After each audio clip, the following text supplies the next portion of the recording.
We want justice for Zubin Garg, and we request the Government of India to give the highest civilian honor to late Zubin Garg. Zubin will always be our Kanchenjunga. Honorable Madam Chairperson, I stand in the Parliament of India to pay tribute to one of our greatest sons of our mother Assam, Ohami late Zubin Garg.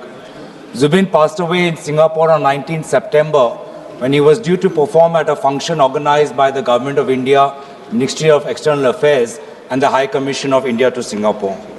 Zubin was an artist, humanitarian, environmentalist, wildlife lover, and a voracious reader of books. During the 80s and 90s, he gave the people of Assam hope, and in recent years, he gave us moral courage and steel in our spine. He taught us how to overcome personal trauma and not be divided by religion and caste.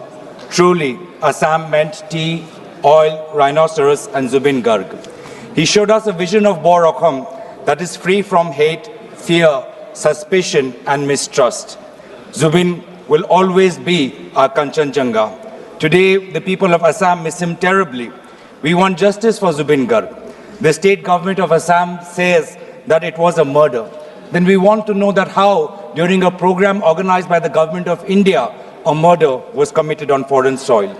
We want justice for Zubin Garg, and we request the Government of India to give the highest civilian honor to late Zubin Garg. Thank you.